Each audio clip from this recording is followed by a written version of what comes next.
What's going on, family? Back out here with the Juke, man. Today we're going to be discussing why the Giants might have the best defensive line in the league. We're going to be talking about that shortly, man. Before we dive in, subscribe down below. Road to 1K is still active, man. We're almost there. We've been trying to hit that 1K mark, so that would be clutch if we do so. Comment down below what y'all think. Like the video. Let's dive straight into it, man. One of the big pieces for this New York Giants offseason was getting Dexter Lawrence under contract, signing him to a 4-year. He's getting paid like $24 million a year. Big payday for my man, but it's good to have him locked down for the foreseeable future because he was the best player on this defense this past season. Let's be honest. Dexter Lawrence came out and he was drafted 17th overall out of Clemson when he first drafted him. He had a good rookie season. Then I felt like he had a subpar second season, but this last season, man, he flourished to the fullest, man. And I think Dexter Lawrence, the best is yet for him. You know, he was able to get moved to that nose tackle position. He was extremely dominant, but why are we talking about the Giants being the #1 defensive line when one of the biggest things for this Giants team has been getting sacks? We haven't been able to do so. With the additional Wing Martindale this past season, we blitz a lot, so you expect a lot more pressure to get those sacks, but we weren't #1 in sacks this past season. One of the clear things that Joe Schoen wanted to address this past season was adding more defensive linemen to give Leonard Williams and give Dexter Lawrence more fresh reps, having them rotate in, and also adding some depth, because behind Leonard Williams and Dexter Lawrence, we had 6th rounders, 7th rounders, players that, you know, at the end of the day, you can only expect so much. I'm sorry, Trent Ellis, I can't see you on the field anymore. For y'all that know Trent Ellis, y'all know.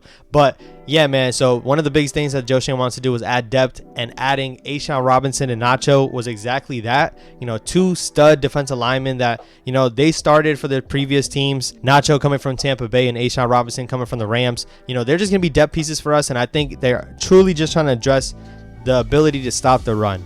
Last season, we ranked near dead last for stopping the run on a yards per carry average, and also in the playoffs, man, we just got gashed by Philadelphia. Like, Philadelphia was able to get whatever they wanted on any single down. When you can run the ball on first down and get 6 yards, it sets up everything else well for the rest of the drive. So our defensive line needed a way to step up, and this is the way of doing so. But talking about the defensive core right now, Leonard Williams, who had 2.5 sacks last season, wasn't healthy all season.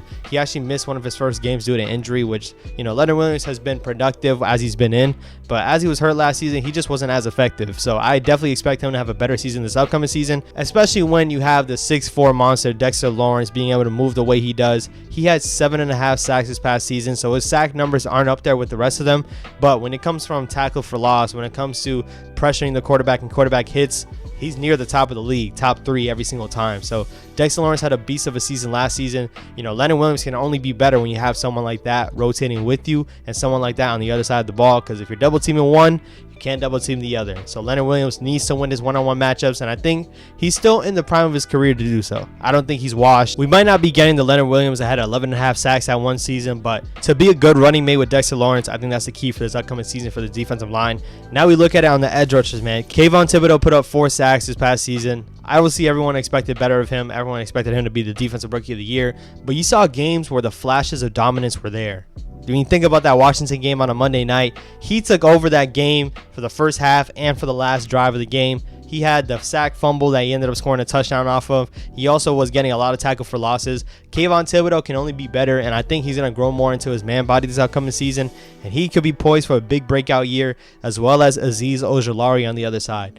The only thing that stopped Ojulari this past season was not any type of offensive tackle. It was himself. All these calf strains, all these hamstring strains, all these different type of tendon issues, which I think personally, Azeez got a lot bigger, a lot more muscular up top.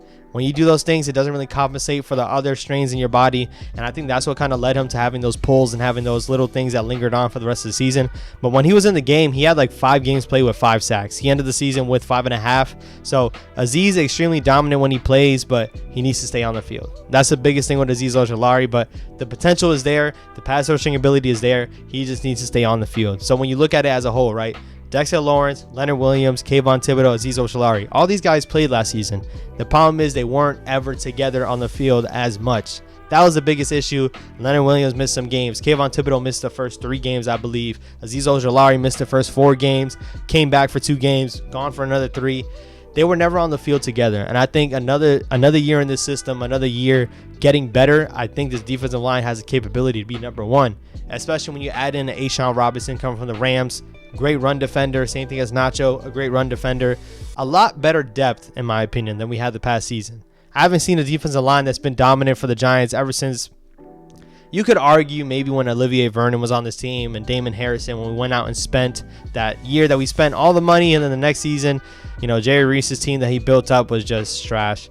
But I haven't seen a dominant defensive line since that, or the year that we won the Super Bowl. But as we know, you know, winning in the trenches matters, especially when you have the Cowboys in your division, when you have the Eagles in your division. All these things are very important, and if you don't have the defensive lineman to be able to stack up with them and you can't win in the trenches, you're going to lose every single time. We know that we had a bad defensive line for the past couple of years, except last season, but then we also had a really bad offensive line for the past 5 years. So the game is won in the trenches. I think the Giants prioritize that, knowing what's in the division, and I definitely think next year we're in for a breakout season for every single player, and possibly, you know, if we get top 3 defensive line in the league, I think we can go a lot of places with that, man. So comment down below your thoughts on that. Subscribe down below. Once again, Road to 1K is still active, man. Like the video. And if you haven't seen my other ones, I got more videos to my left right here. I will catch y'all on the next one. Peace. What's going on, family? Back on here with the Juke, man. And calling all the Daniel Jones haters. Pull up to this video. Watch this video real quick. The New York Yankees lose the series. We get swept back in the third quarter. The third quarter was really when we started to make our moves. Then DeMar, banger. Make sure you subscribe to the Juke.